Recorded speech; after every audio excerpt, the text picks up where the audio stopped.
Bonjour et bienvenue sur cette nouvelle vidéo sur la gestion de l'information industrielle avec un outil qui s'appelle Alpana Dashboard.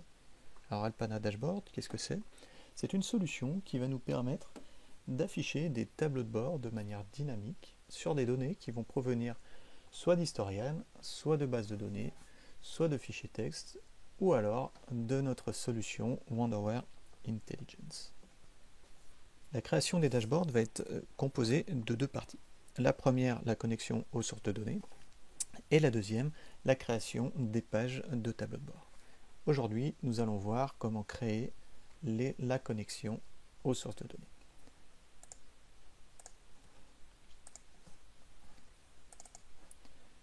Je vais ouvrir l'éditeur Dashboard et il va m'inviter à rajouter, à créer une nouvelle data source. Je vais cliquer sur Add et lui définir dans le pop-up de connexion les données à afficher. Donc là, je vais lui donner un nom de source, data source vidéo. Ça va être un format non pas Excel, mais je vais utiliser une connexion Microsoft SQL Server. Ici, on va voir tous les formats de sources de données disponibles. Donc on va retrouver du CSV, du JSON, de l'ODBC. On va même retrouver une partie Historian Server. Il me reste à saisir le nom du serveur, le type d'authentification et la base de données vers laquelle va pointer ma connexion. Je peux tester pour vérifier que la connexion soit OK et je clique sur Connect. Il va m'ouvrir une nouvelle page. Dans cette page, il va m'inviter à venir glisser-déposer des tables dans cette zone centrale afin d'afficher et de créer des tables de données dynamiques. Pour ce faire, je vais aller parcourir la liste de toutes les tables disponibles sur ma connexion à ma source de données. Je vais par exemple aller chercher la table Shift. Shift qui correspond aux équipes. Je la glisse et en dessous, je vais automatiquement obtenir la liste de toutes les colonnes de cette table. Je ne vais conserver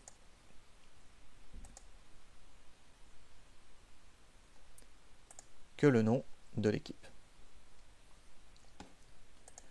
Ensuite, je vais rajouter une table OI Data, donc en fait, qui sera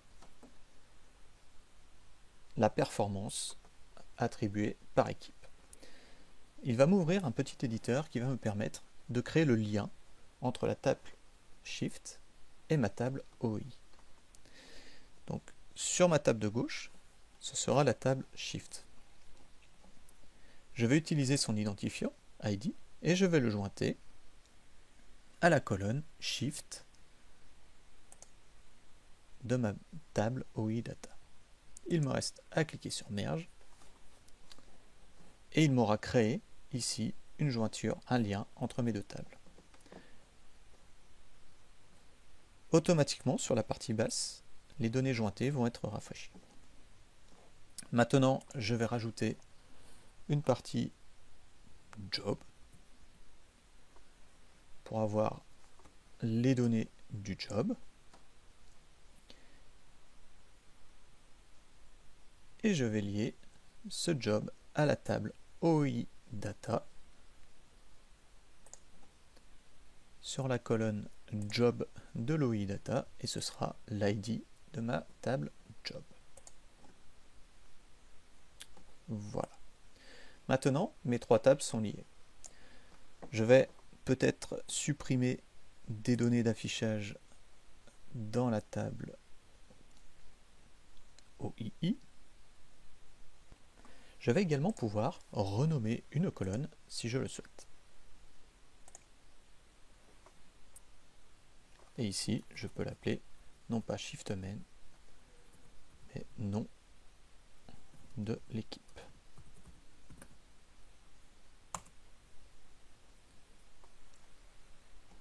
On voit bien qu'ici, elle s'appelle nom de l'équipe. Voilà pour cette partie. Il ne me reste plus qu'à cliquer sur Back to Dashboard pour pouvoir créer mes indicateurs et mes tableaux de bord. Merci d'avoir suivi cette vidéo et je vous retrouve plus tard pour la création des indicateurs et des tableaux de bord avec Alpana Dashboard.